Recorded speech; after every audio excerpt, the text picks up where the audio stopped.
I'm your host, Chase Brown, joined as always by 11 Warriors Deputy Editor Dan Hope and 11 Warriors reporter Andy Anders. Guys, we're following another Ohio State victory in today's episode with Ohio State beating Minnesota 42-3 in the Horseshoe on Saturday night in front of what was another great crowd at Ohio Stadium. I'm curious. I'm going to throw out this take right away. I think that Ohio Stadium at night is one of, if not the best environments in college football. Dan, is that a crazy take? I know we're speaking to an Ohio State audience that probably agrees with it, but is that a crazy take? I feel like last night's environment, even against the Minnesota team, was the best that it's been in a long time in the shoe. It was very good. I think it's a hard question to answer because we're at Ohio Stadium a lot more than other stadiums. So certainly I could think of some other ones I've been to over the years that have been great. Beaver Stadium. It's been a while since they've had a Ohio State Penn State game at night there, but that's certainly one that's up there. Autzen Stadium was spectacular when we were out there last year. Camp Randall at Wisconsin's one that I can think of as a really good night game atmosphere. Those are just a few that I can think of off the top of my head. So I think Ohio State certainly has some competition in that regard. But I do think, as we've talked about before, just in general this season, I think the atmospheres at the shoe have been consistently better than they've been in a long time. And I think that is a credit to Ross Bjork and Caleb Clark and some of the others in the Ohio State administration who took steps to enhance the atmosphere at Ohio Stadium this year, because I do feel like it has been definitely elevated from where it's been in past years. I think just the way that they've done things, playing more music, better music, in between plays and TV timeouts and all that, less of the very obvious sponsor activations that take up a lot of time during commercials and all that. I think all of that has worked well to make the shoe one of the better environments in the country again, as it should be. Andy, I know that your experience has been much like a lot of other Ohio State fans who grew up in this area. You've come to games when you were growing up. You went to games when you were a student. You're going to games now as you're covering the team. Would you agree with what Andy's saying, that this environment has taken a change for the better through the first 4 home games of the season, through the first 5 games of the year for Ohio State? Yeah, I would, and I've said it since the beginning. When they announced it, and then the Texas game, the Ohio game, that moving all the students to one section, I think for me is the biggest change. Like, you look at all the loudest stadiums in the country, Beaver, like we talked about. These places, they put all the students in one section because the students make the most noise, amplify off of each other, and it does a sort of cascading thing. And I think that change has really amplified the noise level. Playing music during timeouts, it was as simple as that. I think just like you can keep the crowd engaged just by playing a familiar song, and everyone gets going, keeps the energy up. I like the helmet stickers; those have been fun. That's been Getting cool. whenever they get a false start, whenever the crowd noise causes a false start or a timeout, and there were several of those last night. The student section gets a helmet sticker, and so they're actually running out. They've actually run out of space where they put the helmet stickers in front of the student section. So I don't know where they're going to put their next round of helmet stickers there. But yeah, I think a lot of positive changes. I don't think the towel has stuck as much, but Haven't seen a lot of those. the you can't hit on everything. And yes, the atmospheres have been um, better this year than they've been in previous years, and I think those what the changes the administration made it really helped propel that. And one thing too that we should make sure to say at the very beginning of the episode is how cool it was to see some of the 11 Warriors readers at the 11 Dub Gate before the game.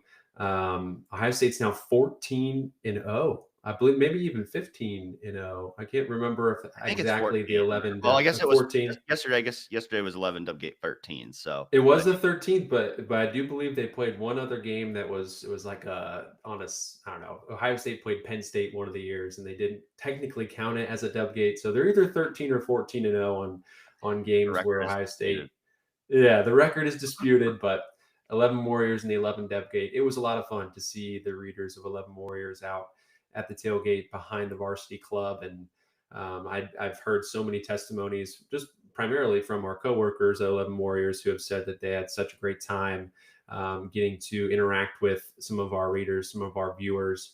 And I don't know the official total for how much was raised for Special Olympics on Tangi, but I do know that some members of Special Olympics on Tangi got to come to the tailgate at one point, and they had a blast. And it was just such a great early evening to set the tone for what was a great game inside Ohio Stadium. But I also want to give a shout out to the sponsor of 11 Warriors Live, which is First Bank of Central Ohio.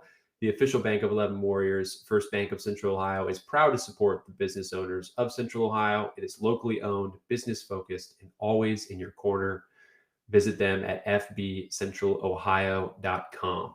Okay, so beyond the Ohio State win, in brief, beyond the environment at Ohio Stadium, Ohio State's offense, guys, they don't have a wide receiver one and a wide receiver two.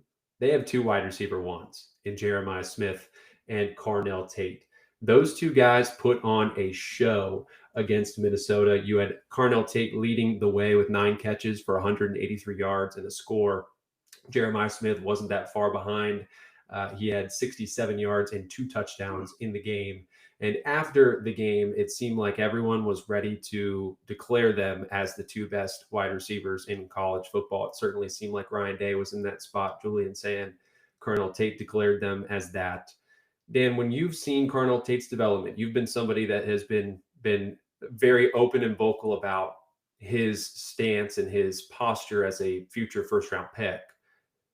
Is there any doubt anymore that Carnell Tate is going to extend Ohio State's streak of first-round pick wide receivers coming in 2026? I think that doubt is certainly going away more and more by the week. I mean, just, I think how consistently great he's been this year. Like, I think last year we saw some big games, like the famous game at Northwestern, but the productivity was a little bit up and down, and that was not his fault. It was mostly just the fact that he's playing with Jeremiah Smith and Emeka Egbuka. And frankly, I don't know if we realized just how good Emeka Egbuka was based on what he's been doing so far in the NFL. I think we knew he was really good. I don't know if we realized just how good he was with how good he's been in the NFL so far. So, Carnell Tate, he was the clear third option last year on an offense that had 2 superstars in Jeremiah Smith and Emeka Egbuka. But I think we've seen this year with Emeka now playing in the NFL that Carnell is now the second superstar at wide receiver. And he's just been, every week he's making big plays. He's making spectacular catches. I don't think he has a drop all year. He's so consistent catching the ball, runs great routes. You see that body control, that ability to make those difficult catches.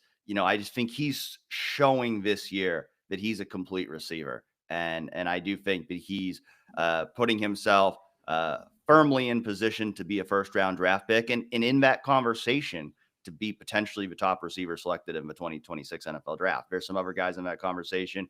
Jordan Tyson from Arizona State is a fantastic player who's had a fantastic year. Mekhi Lemon from USC is off to a fantastic start this year. So, there's some guys in that conversation, but I do think that the way Carnell Tate's playing right now, he's going to be that next first-round pick and continue that streak that Ohio State has built up. Andy, let me throw you quite possibly the easiest softball of all time.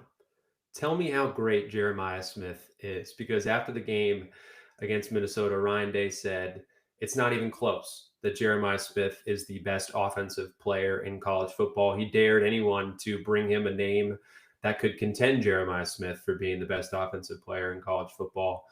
Nobody did in the press conference room. I will say that. I don't think anybody will, because he continues to prove that he is one of the most impactful players, regardless of offense or defense, in the sport. So what continues to be Jeremiah Smith's development at Ohio State, and in what ways are you seeing him stand out, and maybe ways that he didn't during his freshman season?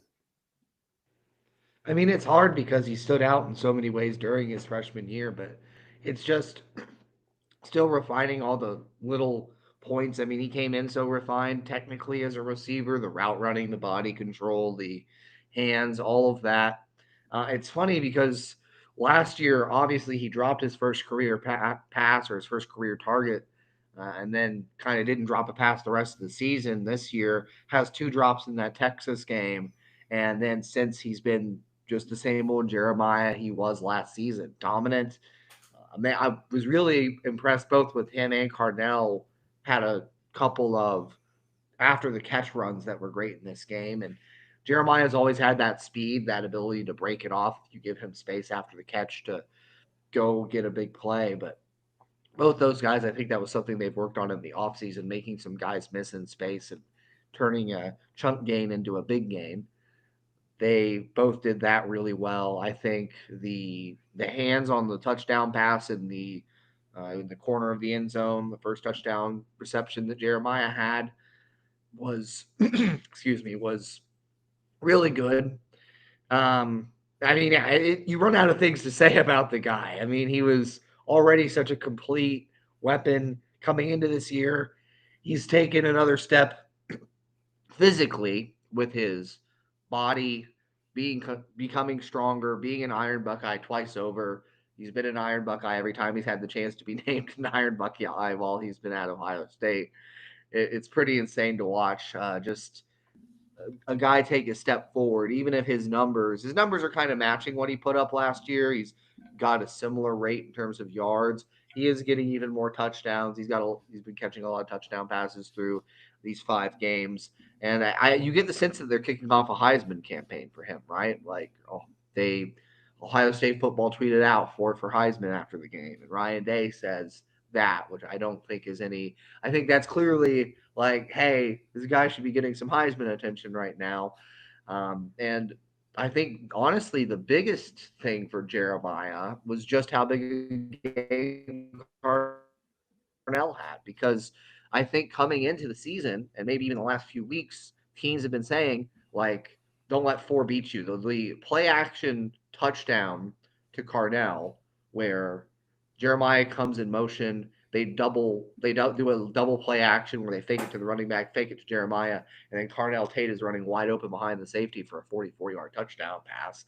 Like, 4 Minnesota defenders all bit going to Jeremiah. Like, it was clear they had a plan coming into this game that they were going to dedicate all the resources they could to slowing down Jeremiah Smith. He still ends up with 2 touchdown passes, but then Carnell Tate goes off and has an 180-yard receiving game. So now that proof is on the table. Carnell's that clear established first-round draft pick, as Dan was saying. It's going to open things up that much more for Jeremiah Smith, and I think that's where you could see even bigger performances down the line as teams. Like, you have to respect both guys. You cannot just leave someone on an island with Carnell Tate because you're so worried about Jeremiah Smith. So that's going to really benefit him, and I'll be interested to see if he can really generate some Heisman hype. It's pretty wide open right now. Like, I don't think there's really that clear a favorite for the Heisman Trophy here as we stand in October, especially with all the chaos that's been happening around college football. Yeah, I want to talk specifically about some of the after the catch stuff that you mentioned, Andy. I didn't realize this at the time, but it was early in the game when Jeremiah Smith made a catch, created about 15 yards, it looked like, of separation between him and the Minnesota defensive back, who was playing in some cushioned coverage. But he catches the ball, makes a man miss, and then stiff arms Coy Parrish into the ground. Coy Parrish is no slouch. He's probably going to be an all Big Ten safety this season. He is contending in some ways for All-American honors. Obviously, there are guys like Caleb Downs and Dylan Thieneman at Oregon who could maybe take away some first-team honors from him, but he is a great player. He's a player that Ohio State wanted to have on their roster. I'm sure Ohio State would love to have on their roster after Caleb Downs goes to the NFL this year. I'm not sure if they're going to pursue that, but I wouldn't put it past him. There is this opportunity that Jeremiah Smith has to continue to prove himself in different ways each week. And as you're mentioning, his Heisman campaign, it started before the season, right? When people were picking him as maybe someone who could contend with what has become a quarterback-driven award, some of the other quarterbacks, for the Stiff Arm Trophy. But it seems that Jeremiah Smith has continued to expand his game. And I think that comes down to the work ethic that Ryan Day described. that he has each and every day in practice. It seems like he is not someone that takes any days off. The practices that are on Tuesday and Wednesday, when he's going up against Davison Igbinosun and Jermaine Matthews Jr., and maybe some of the guys behind them, he's taking those reps just as seriously as he is in a game against Minnesota. And he's continuing to prove that when the game comes on Saturdays, it might be easier for him. It certainly looks easy. Dan, I do want to ask you about those Heisman chances for Jeremiah Smith. As you look across college football, beyond maybe Miami's Carson Beck, is there anybody right now that you would take over Jeremiah Smith in the running for the Heisman Trophy? Yeah, I don't know if there's anyone I'd specifically just say like I would take over him. Like Andy said, I don't think there's a clear favorite right now. I think Carson Beck's certainly at the forefront of that conversation. You know, I think next week that Oregon-Indiana game, I think, is going to be a big game for both Dante Moore and Fernando Mendoza. I think whoever wins that game, assuming they have a big performance, is going to be very much in that conversation. I think another guy who should be in the conversation, we keep talking about Jeremiah Smith. I think Julian Sayin really should be in this conversation. I mean, you look at what he's done Absolutely. for 5 games. He has completed 80.2% of his passes. And it's not, we saw it last night. You know, there was a lot of talk last week about if they didn't throw a pass over 20 yards. We saw it last night. He was throwing a deep ball last night, looked pretty damn good throwing a deep ball. It's not just dink and dunk with Julian Sayin. I mean, he's making throws all over the field, and he has completed 80% of his passes at a clip of 10.4 yards per attempt. And so that's where the Jeremiah conversation gets interesting too, is it's like Jeremiah absolutely belongs in that conversation, but is he even Ohio State's top Heisman candidate? Like it's going to be interesting to see how that plays out because, you know, Julian has the advantage of one, like you said, it is often a quarterback award. And two, he just has the ball in his hands more. Like Jeremiah's somewhat reliant on how the game plan plays out, how much the ball comes his way.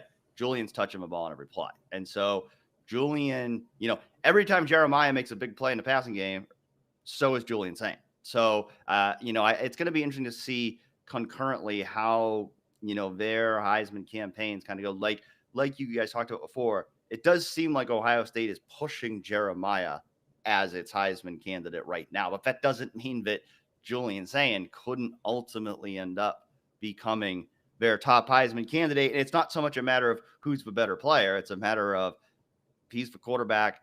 He touches the ball more. He has more kind of guaranteed opportunities to make plays. And it's not just Jeremiah Smith out there, as Andy said. Carnell Tate's out there. You know, Max Clare, I think we're seeing him get better and better with every game. He had by far his most productive game as a Buckeye last night. So there's plenty of weapons to spread the ball around to. And Julian Sayin is doing a phenomenal job. I mean, if we were just talking about who's the best quarterback in the country right now, Julian Sayin very much belongs in that conversation of what he's done through 5 games.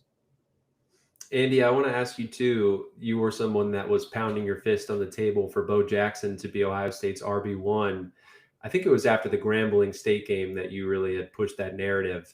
And now a few weeks later, here we are. Ohio State started Bo Jackson in this game. He led the Buckeye running back room in carries with 13 for 63 yards and 1 touchdown. Bo Jackson, if you would like to talk about some of the impact he makes in the offense, please do. But then also I would consider too, as Ohio State's run game continues to evolve with Bo Jackson at the forefront, that can only help Julian Sayin's chances to win a Heisman as well, and Jeremiah Smith's too. The more you have a run game, the more that can work in tandem with your passing game and open some things up for this offense, which looks like it's finding its groove with each passing week. So Bo Jackson emerging as Ohio State's running back, what will that do for this offense moving forward, Andy? Yeah, I mean, it's all the things that establishing the run game means, right? It's consistently picking up third downs on third and short. It's sucking up some defenders to the box to open up things downfield more, or punishing a defense that only wants to put 6 in the box because you have all these weapons outside, and if you can get downhill and run it. And I want to give I want to give a shout out to the offensive line too, because I've loved the nasty streak that they have up front this year. And I think you're seeing a lot of gap schemes because of just how like the Luke Montgomery and Philip Daniels are just guys that want to put you in the dirt, want to grind your bones to dust. They're constantly looking for the pancake just such physical forces. And Carson Hinsman and Austin Searveld are having phenomenal seasons as well. I think that offensive line is doing some things, getting downhill and starting to establish the run. And Bo Jackson, it's just the little things like he had an outside, it was either a toss or an outside zone where he, like a Minnesota defender comes and meets him in the backfield, tries to basically make an ankle tackle. And Bo just has this ability to make a slight little adjustment before contact and evade that defender, slip the arm tackle, and then he goes for a 10-yard gain. Like those are the little things that you watch with Bo Jackson, and it's different. It's a different level of burst. But I think what's really standing out too is I've said it before. He's also the team's best power back. Like it's not just a big play thing. He finished his run so well. It was exemplified on that 5-yard touchdown run he had where he basically moved the pile for 3 yards and then stretched the ball out across the goal line, which oddly Ryan Day said after the game that Bo shouldn't have stretched the ball out there, even though it scored a touchdown, because he could fumble that in the future. Kind of weird, but makes sense, I guess. He gets downhill better than everybody else. He's shedding arm tackles. He's running guys over. Like the power, the speed. I think he's the best running back they have in all facets of running the football. Um, Now he still needs to be kept fresh. Ohio State learned the lesson with Travion Henderson in 2021 when they had a star freshman running back of this guy can get worn down throughout the season. You don't want to be putting 20, 25 touches on him a game. Right around the 15 number, which is what he's been at the last 2 games, I think is good. And you work in CJ Donaldson and James Peoples. And I don't want to, Dan mentioned it last night on After. Carmen mentioned it here as well. This was James Peoples' best game. It was at the end of the game with the backup offensive line, but it was against Minnesota's mostly starting defense that he was gashing off some big runs, running pissed off. Actually, had some plays where he like broke tackles, showed good vision, got downhill. Really, like it was. He made a case for him to get back involved and getting more touches because he's really been relegated to kind of this pass protecting. Um, Very occasional use role off the bench where CJ Donaldson has kind of been more of RB2 since Bo Jackson's been getting the lion's share of carries against Washington and then this game against Minnesota. So we'll see if what Peoples did at the end of this game gets him back to more of a 3-man, more involved in the offense going forward. But yeah, Bo Jackson, really good. And now that Ohio State is utilizing its best back the most throughout the game, I think that can only pay dividends back to his passing attack. And especially as they continue to open things up down the field, because you can punish teams that are going to want to run lighter boxes and bail safeties and play too high and do those kinds of things. Ohio State's defense, I know we talked about this in the press box as we were watching the game. It might not have had the standout performances that Carnell Tate and Jeremiah Smith and Julian Sayin had, but holistically, this was an elite performance yet again from Ohio State's defense.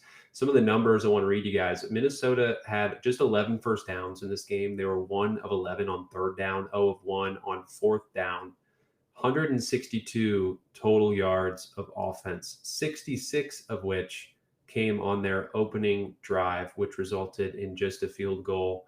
Ohio State's red zone defense, goal line defense, call them what you want. They are goal line stand university.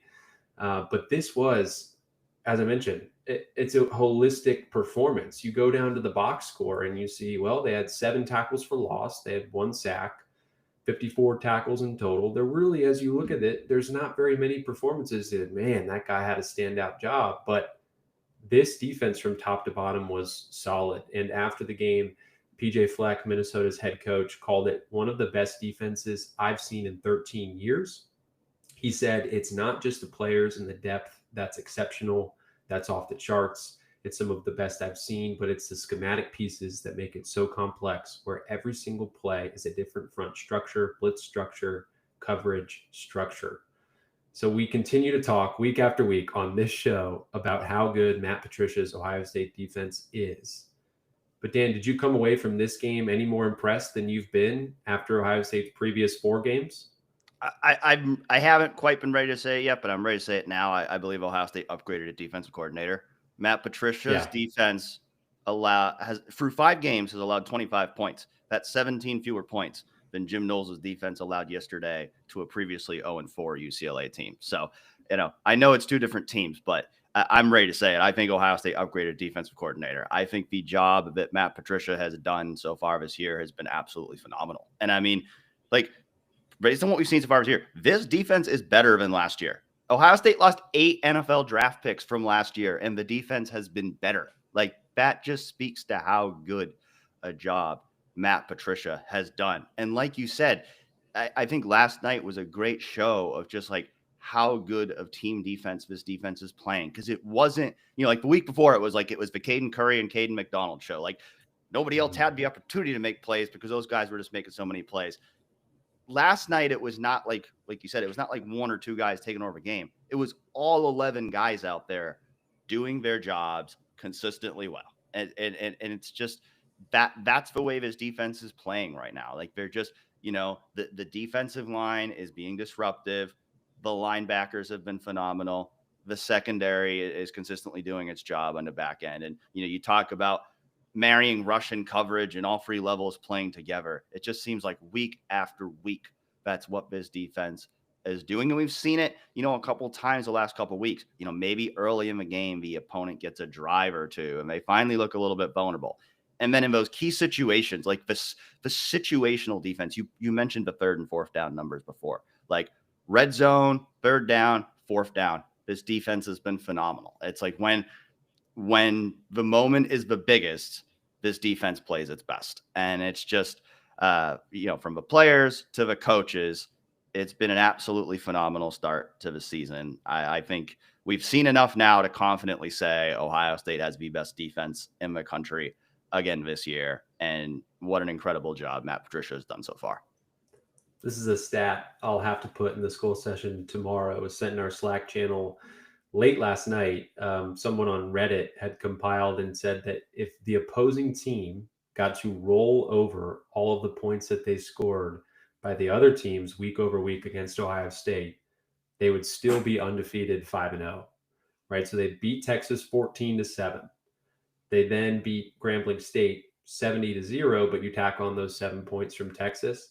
It goes 70-7, 37-16, 24-22, and 42-25 was the total Dan mentioned earlier as the total amount of points that Ohio State's defense has allowed this season.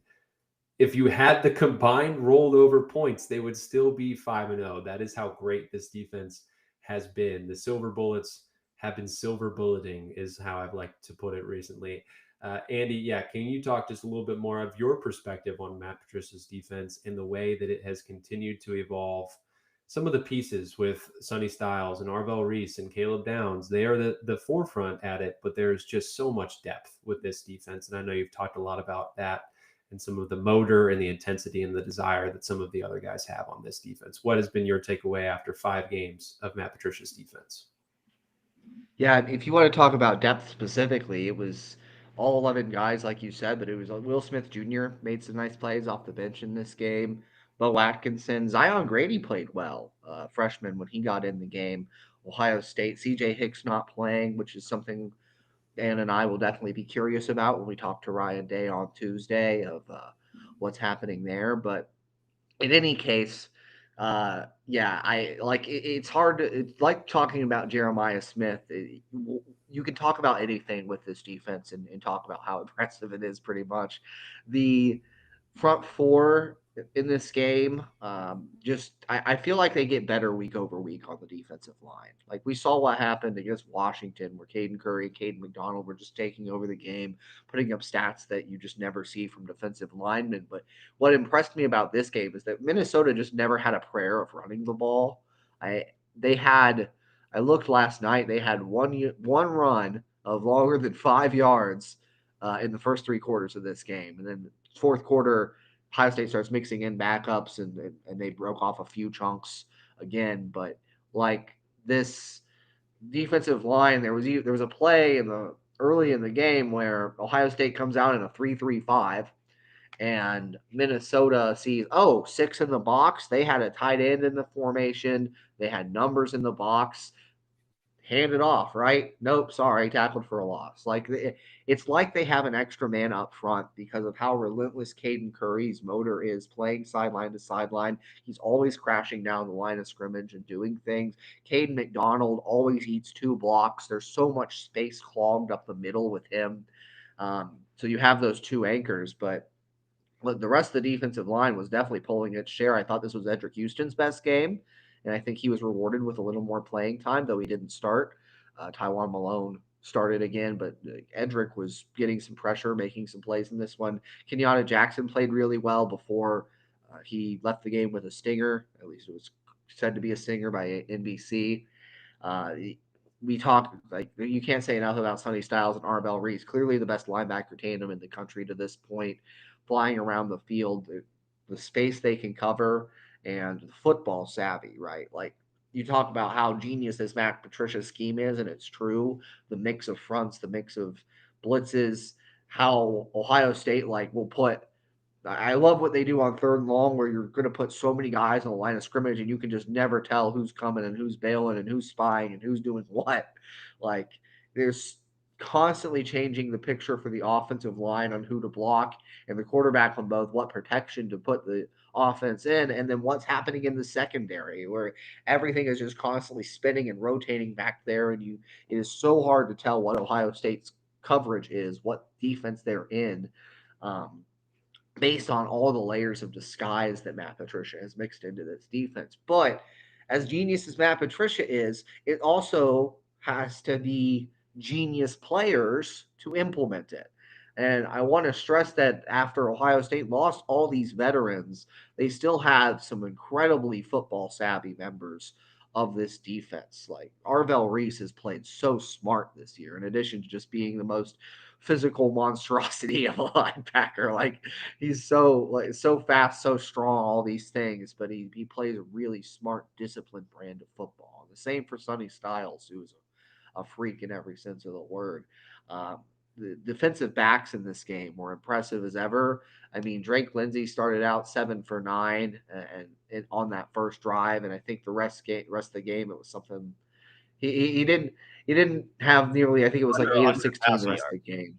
Yeah, it was like 30 passing yards the rest of the game after that first drive, and so he just like you could tell, even though the rush only got home for 1 sack, he was under constant duress, getting hit.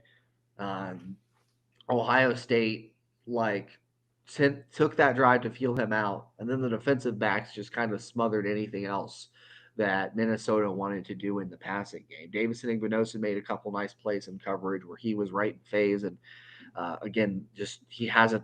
The penalty issue has pretty much disappeared so far this year for Davison. He's just looked like an All-American cornerback, and so has Jermaine Matthews, who seems to rarely ever get targeted anymore because he's that much of a blanket, but almost had an interception in this game, which was a really nice break on a ball. They're out there in coverage. Caleb Downs is Caleb Downs. He, looking back on the 4th down stop, he crashed down the line to end up pinning Darius Taylor down after Caden McDonald again ate a double team and stonewalled him at the line of scrimmage, and Caden Curry crashes down the line. Bo Atkinson was in on that play too. It just all 11 standing out throughout the game. Lorenzo Styles Jr. played really well too. It's so complete. This defense is through 5 games, not just the best defense clearly in college football this year, but they've looked generationally good. And it's funny because we said that some about the 2024 defense at points where they had that potential, but they're even better than last year so far, like Dan said. And it's just an incredible thing to watch what they can do out there. Yeah, before the season, I believe it was in the debut episode of the Downs to Business podcast, Caleb Downs had said that he thought the 2025 defense could be even better than the 2024 defense. And at the time, I was like, man, I don't know. But it turns out I should have believed a guy who's going to be a future top 10, if not top 5 pick in the NFL draft when he said that. And I do think, Andy, you brought up a great point. that it's not just the play physically on the field, it is the mental preparation and the reaction that some of these guys have that stands out to me. Sonny Styles talked a little bit about that after the game last night. He said that it's the football knowledge that Matt Patricia has brought to Ohio State that has really made the biggest difference so far. He said, I think guys are really starting to understand the game. It's bigger than just understanding the play and understanding your job, understanding what the offense is trying to do, the defenses they're trying to attack, their mindset throughout the game. So Matt Patricia is teaching these guys and developing them to be players with high football IQ. And when you combine that with their athleticism, their 4-star, 5-star talent, you get a recipe of being the number one defense in the nation that allows 25 points through 5 games. And oh yeah, 2 of those games came against Texas, who I know has taken a little bit of a fall recently, but still came in as the number one team in the country. And then a Washington team that averaged 55 points a game going into their home game against the Buckeyes. So it's just been overall an incredibly impressive performance this point to the season for Ohio State's defense. I want to move here. Last episode of 11 Warriors Live, we went to the Big Ten whip around. I'm laughing. I can see Dan is smiling because whatever are we going to talk about with the Big Ten whip around? How about 0-4 UCLA beating Penn State 43-37 at the Rose Bowl? Drew Aller had a decent performance in this game. If you look at the box score, I think the tape would tell you otherwise. He completed 19 of 26 passes for 200 yards and 2 touchdowns, but it was Nico. I always struggle with the name. Dan's got me. I know he was going to get me. 17 of 24, 166 yards and 2 touchdowns through the air. But then he added 128 rushing yards and 3 scores. So he outdueled Drew Aller in this game. Penn State has now lost 2 straight after falling to Oregon last week. Just to give you 2 more scores, but I will go back to the very clear front runner here for what to talk about. Washington came from behind to beat Maryland 24-20. Damon Williams Jr. and Malik Washington had a pretty good quarterback duel in that game. And then Michigan beat Wisconsin 24-10.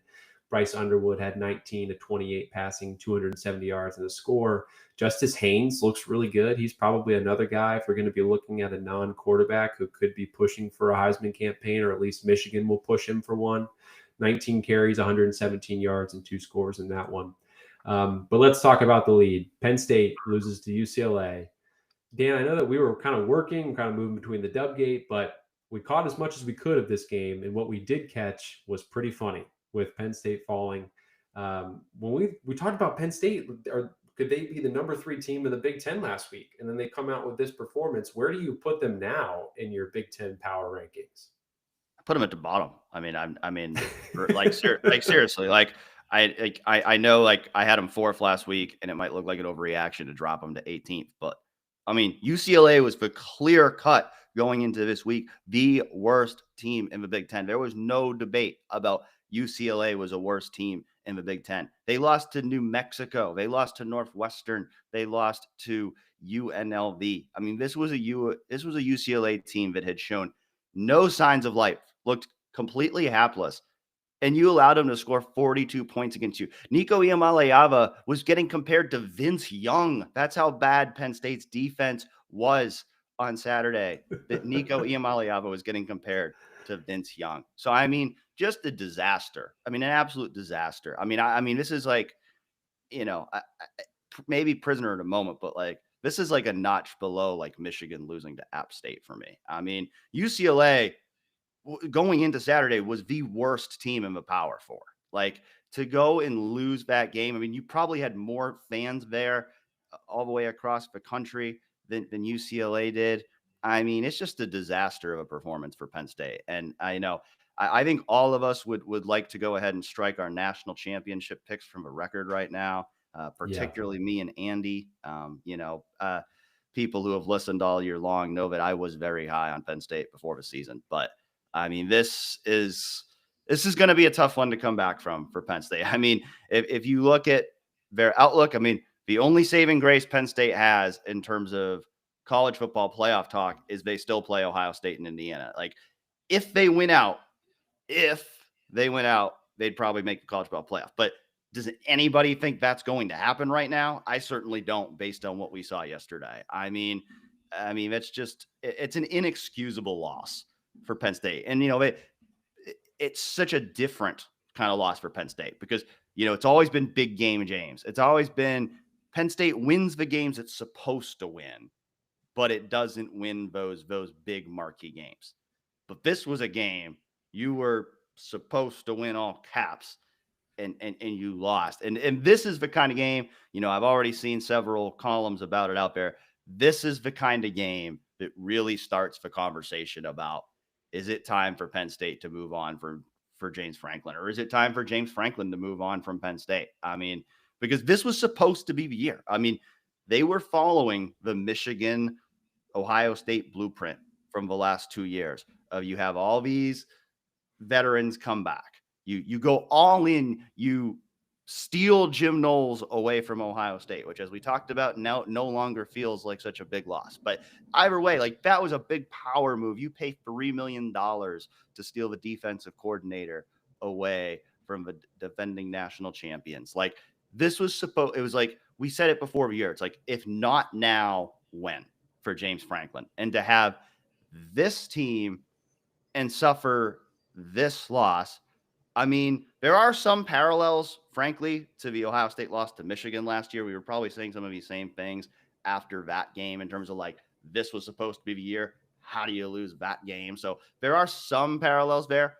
Maybe Penn State finds it within itself to bounce back from this, but it's just hard to have any confidence or belief in that team anymore, because, I mean, this was and maybe UCLA found something. I mean, credit to their new offensive coordinator, Jerry Neuheisel, who clearly had a great game plan and clearly injected something into that offense that made them way better than they had been in the first 4 games of the season. But nevertheless, this was an 0-4 team, and to lose that game, long road trip, coming off tough loss, whatever. There's no excuse. There's no excuse for a Penn State team that was many people's pick to win the national championship going into the year, to lose to an 0-4 UCLA team. Yeah. And I don't know if you saw some of Jerry Neuheisel's post-game press conference and some of the audio and sound that came out of that. But one of the funniest things he said was, he's been a position coach. And so it took him a second to get some of the play calls in, because his headset, his microphone was turned up above his headband, which turns off your microphone. And so he's calling in a play and the quarterback can't hear him. And so he would then have to flip down his microphone and get the play call in last second. And it's just like, some of that operational stuff was happening for UCLA, and yet they go out and they score 44 points on a Penn State defense that was touted as one of the nation's best coming into the season. You have a $3 million defensive coordinator. You have all these things. So you're right. Maybe it is a recipe that it just all came together in a great motion for UCLA. But at the same time, an 0-4 team that had some of the losses that you had mentioned, Dan, it's pretty crazy to see where Penn State is now and where they will be heading, right? They have a game against Ohio State in Columbus on November 1st. They have a game against Indiana on November 8th at Beaver Stadium. If they don't win either of those 2 games, if they don't win at least one of those games, Andy, is this team a college football playoff team? They would be at best 9-3 if they won one of them. They'd be 8-4 if they lost both. No, they're not a college football playoff team at 9-3. Like, unless I think they have to win them both. Yeah, they have to win out. There's no, you look at Alabama last year, and at least Alabama had a handful of good wins, but they obviously had 2 really bad losses. Alabama last year had that conversation based off the SEC riding the tidal wave, whatever. But if this was worse than any loss Alabama had last year, as Dan said. I mean, this was again one of the worst teams in the Power 4 entering this, not entering the season. Well, I guess entering the season, but to this point in the season was one of the worst teams in the Power 4, and you don't get to carry this on your resume if you don't have multiple other big wins and finish at least 10-2 and make the college football playoff. I mean, they're not in the Big Ten title picture anymore because they already have 2 conference losses. So, like, it's win out or like be out of the college football playoff for Penn State. And what a deflation for that program it would feel like when you have all these veterans who you're going to lose a bunch of them after the season. Um, how dark things are there at Penn State. Yeah, I just there's no way I see them getting into the college football playoff unless they win out. And worth adding too, I mean, again, their non-conference schedule was Nevada, FIU, Villanova. So like when I talk about putting them at the bottom of the Big Ten, they haven't beaten anybody. Like that's why. Like that's why they're at the bottom. Like they have not beaten anybody yet this year. So like we're talking about college ball playoff. Like I mean, like we should be like that should be like a Jim Mora reaction to that playoffs. Playoffs. Talk about playoffs. Like yeah, I mean like we got to talk about they're going to beat Northwestern in Iowa. I mean like that's how bad they played yesterday. Like I still think they probably will, but like I never would have imagined they would lose to UCLA. So like they got to just go like win a Big Ten game before we can be talking about anything beyond that. Yeah, it was. I mean, some of the stuff that happened in the game, you just scratch your head. Particularly, okay, they're not ready for the onside kick that UCLA pulls off. Granted, we can look back to Ohio State's game at Oregon last year when Oregon's kicker kicked an absolute missile at Caleb Downs and hits him square in the chest.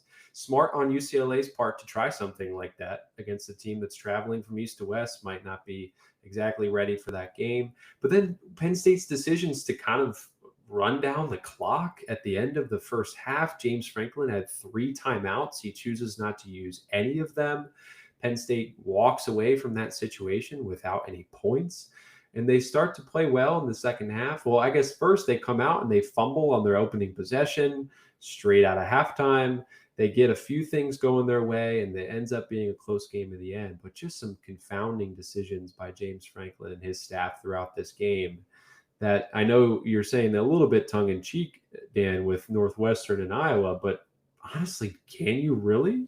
Like, they might have to I think the way that they have to play in those games is in such a way where they have to even put on some style points, right? Like Ryan Day has the luxury of saying, we don't need style points. We just need to win the game. But when you have 2 losses and you don't have a Power 5 win through 5 games, you got to start putting on some impressive wins on your resume against those teams like Northwestern and Iowa. And then you have to beat teams like Ohio State and Indiana to even be in the consideration for the college football playoff at that point. So as Dan mentioned, we would like to scrub some of our choices for the national championship game off the internet. Erase it from the internet. Erase it from the internet. The people are saying, thousands out there are protesting. Erase it from the internet. We will, of course, be monitoring that situation as it unfolds throughout the season, especially as Ohio State's matchup with Penn State gets closer at the start of November. But to end this episode of 11 Warriors Live, let's move into some of our fan-submitted questions. Have a few that came into our forum earlier this morning. This one is particularly interesting to me considering what we saw last night. It comes from South Buck. Dan, I'll start with you on this question. Are we satisfied with Ohio State's running game, especially in the red zone? It was interesting to see the added dimension threat Keenholz brought at the goal line. Do we run Julian a little later in the season? That was a question from South Buck in our forum.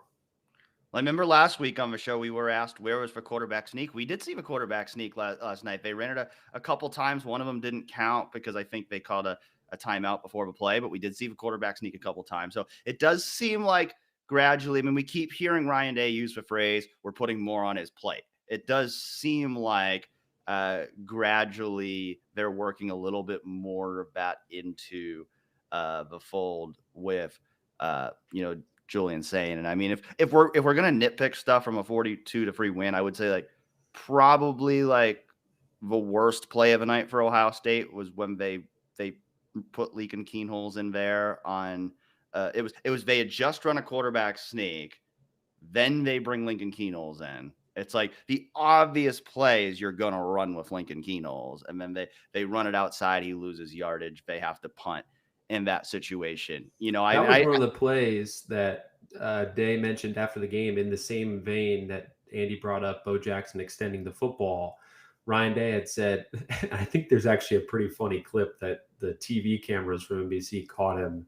And he said, "Why are you running effing sideways?" He yelled at Lincoln Keenholz on that play because he should have cut it into the A gap and he would have gotten the first down. He just started running east-west and just fell. So I do think the execution probably would have worked in that situation.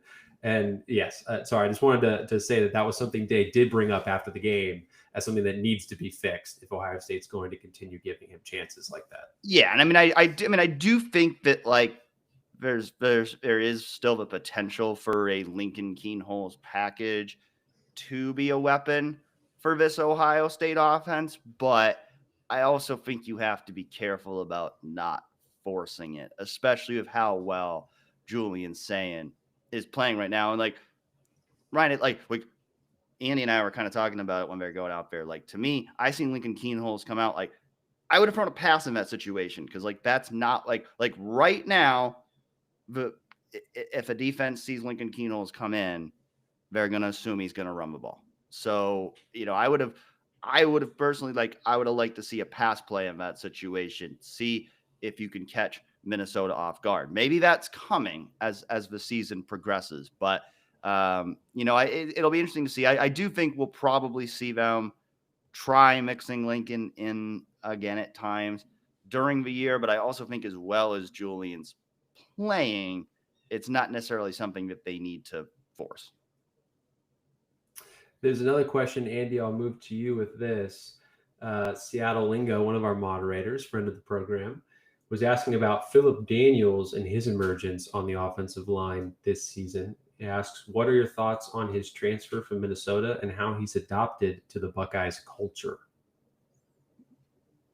Fantastically, clearly, I think.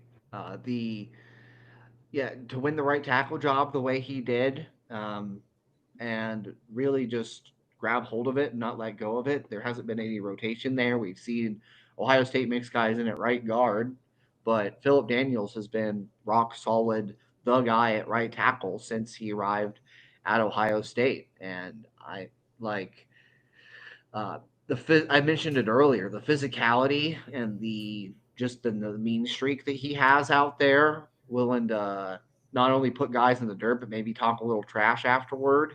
He brings a certain energy to the front that they can get downhill. He's a fantastic run blocker. The whole offensive line's done pretty well in pass protection.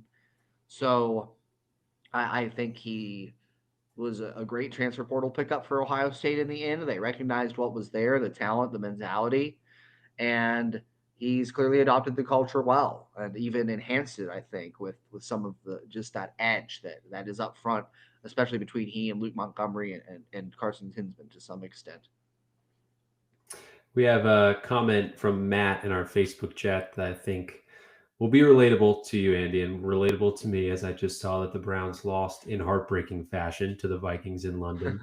He says he gets hype on Saturdays for my Buckeyes, and then on Sundays I get depleted by watching my Bengals. Today they play the Lions. Lord help us. I just thought that was funny come in from Matt in our chat. One last question I want to ask you, and then I'll set the stage with you, Andy, again, just kind of giving a look at Illinois before we end this thing. But Dan, I got a question from our forum. What are your thoughts on how long Matt Patricia stays? It seems like he is absolutely loving it, so I think he may stay longer than some people think. Yeah, I mean, it seems like, you know, there's a lot of people out there just assume like this is a one and done deal for Matt Patricia, and then he's going to, you know, go back to the NFL next year. I am not convinced of that. Now, granted, I was saying the same things about Chip Kelly at this time a year ago, and he ended up going to the NFL. So I don't know what those back channel conversations are like. I could certainly be wrong, but yeah, I mean, he just seems so happy. Like, well, like it's just been obvious from the day he walked in the door. Like, he is loving it at Ohio State. Ohio State is loving having him. And it just seems like he just seems so refreshed, like in a way that, you know, after, you know, his, you know, rough tenure for Detroit Lions and some struggles in positions that came along after that, like he just seems to be in like such a good place right now. Like loves what he's doing. I mean, getting paid well, and surely, I mean, they didn't want to give Jim Knowles $3 million. They might give Matt Patricia $3 million next year. I mean, the way that he's coaching right now, I mean, I wouldn't be surprised, because it just seems like it's been such a perfect fit for everybody. I mean, it just seems like he has meshed so well with the players, with the coaching staff, and it's really allowed him to prove himself probably as much as he ever has in his career, that he is an elite defensive mind. Because even going back to the NFL, there was, kind of this,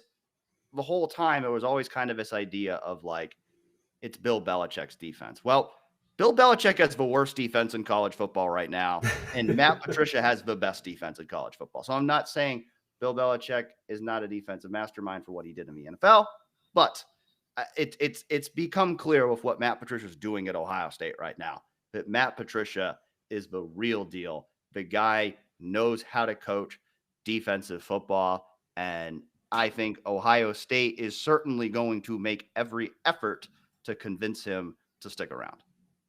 Yeah, I think our boss, Jason Priestus, founder of 11 Warriors, brought up a great point somewhat recently, that Matt Patricia has young kids too. And I think just being around guys that are 18 to 22 years old, maybe some of them are a little bit older, being around guys that are this age, guys that are hungry, guys that are desperate, they haven't reached the mountaintop or the summit by making it to the NFL, is something that has been refreshing for him. You can definitely tell the relationships that he's built with players, both on the defensive side of the ball and on the offensive side of the ball. There was that picture last week of Matt Patricia embracing Jeremiah Smith after Ohio State beat Washington. It just seems like he is really happy to be here. And I think that a lot of that has to do with the relationships that he's built with these players and these coaches. So how long he stays, I don't know. But as Dan mentioned, I think Ohio State's going to do everything that they can to keep him here as long as possible. Andy, you are, as of now, our resident expert on Illinois as you prepare to write 5 things to know for 11 Warriors tomorrow, or Monday, as it will come out on the website.